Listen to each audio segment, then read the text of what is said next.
with coverage you can count on. This is the Erie News NOWCAST.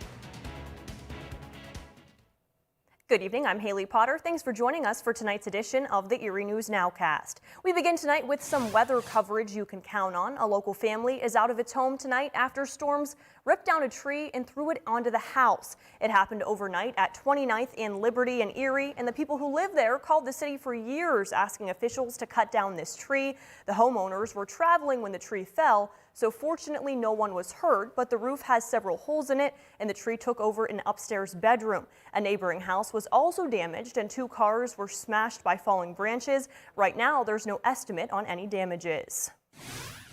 And many people spent the day cleaning up after storms ripped through the area overnight. This was the scene this morning in the west side of the city of Erie. As high winds and rains battered through the region, people are left to deal with the cleanup. 26th through 28th and Elmwood streets were closed for most of the day today due to a tree which fell and took down telephone and power lines. As you can see on your screen right now, it left many people without power and damaged one woman's home. Well, there was damage to our siding and our roof, and then one of the branches did come through our living room wall as well, so there's some internal damage as well.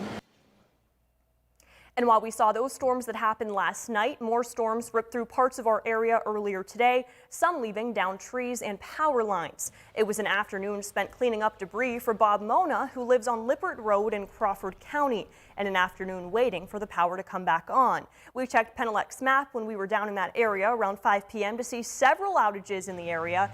Down Lippert Road, closer to State Highway 173, crews on the scene of yet another tree down on a power line. About 10 minutes away on Pettis Road in Concordton, more trees and power lines down. We also got footage on East Wayne Road following some heavy winds. I noticed the tree on the road down there, power lines down, just a lot of debris on the ground. Yeah, down through Meadville, I didn't see too much. A lot of water damage, but no wind damage. First Warning Weather, John Stalen will have a storm wrap for us tonight on Erie News Now at 10 and 11. Feel free to share any storm footage you may have with us right here on our Facebook page. We have an update on the condition of Erie native and former Pennsylvania Governor Tom Ridge. Ridge has been upgraded from critical to stable condition. The former governor is being treated at a hospital in Washington, D.C. after suffering a stroke last week. Ridge was conscious when he arrived at the emergency department and had a successful procedure to remove a blood clot.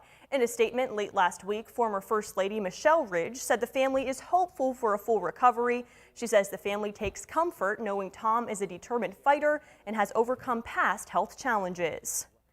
Erie News Now is following the case of the man accused of killing a Wendy's manager during an attempted robbery. We've learned he will represent himself at a trial. Today, a judge granted 20-year-old Marquise Lampley's request to waive his lawyer for trial. Lampley is accused of fatally shooting 22-year-old Alex Kavanaugh during an attempted robbery of the Edinburgh area restaurant. It happened in January of last year at the Wendy's on Route 6 in Washington Township. At today's hearing, Lampley said he is indigenous, so the court does not have jurisdiction over him. Judge John Trusilla rejected that argument. Jury selection is scheduled to begin on Thursday, with opening arguments set for next Monday. And as of today, more than 52% of adults in our region have been vaccinated against the coronavirus. Vaccinations on the whole have slowed down since May. According to the latest state data, Erie has vaccinated more than 119,000 people, which is about 56% of adults. Crawford and Warren counties lag behind Erie by at least 10%. Our region continues to outpace the state in terms of population vaccinated. As of today, the state says that 57.8% of adults are fully vaccinated. Regardless of that percentage, the state plans to lift its masking requirement 1 week from today. For the latest COVID-19 facts and figures, you can always check out our website, erienewsnow.com. New tonight, a pedestrian bridge over a busy section of West 12th Street will soon be brought to rubble. During a virtual meeting today, the Erie Land Bank Board of Directors voted to demolish the walking bridge over safety concerns.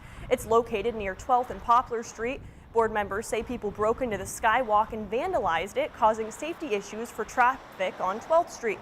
The board voted to reallocate $150,000 from the current Quinty demolition project on 16th and French, which is currently on hold. We've had glass get showered down onto 12th Street. So we feel that we need to address that skywalk as soon as we can. The board of directors says the Quinte property is still undergoing some testing, so won't be ready for demo for several months. The Supreme Court handed down a ruling today that could change the future of college athletics. Today, the Supreme Court unanimously ruled that the NCAA cannot enforce certain rules on benefits. The association's rule limit education-related benefits that colleges can offer to athletes, such as computers and graduate scholarships. The justices ruled that the limits on benefits cannot be enforced. Under the current rules, students cannot be paid, and the scholarship money colleges can offer is capped at the cost of attending the school. For its part, the NCAA says its rules are necessary to preserve the amateur nature of college sports. And speaking of sports, Erie News Now and WICU are your home for all things Tokyo Olympics. The games kick off in a little more than a month, and Olympic officials decided today that they will allow some local fans to attend the opening games. Organizers set a limit of 50% of capacity, up to a maximum of 10,000 fans for all Olympic venues. The decision contradicts the country's top medical advisor, who recommended last week the safest way to hold the Olympics would be without any fans at all. The Tokyo Games are set to open on July 23rd. Fans from abroad were banned several months ago.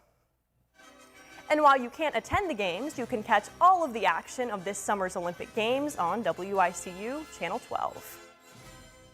Thanks for joining us for the Erie News Nowcast. Join us for our next news at 10 p.m. on the CW and 11 p.m. on WICU and WSEE. Have a great night.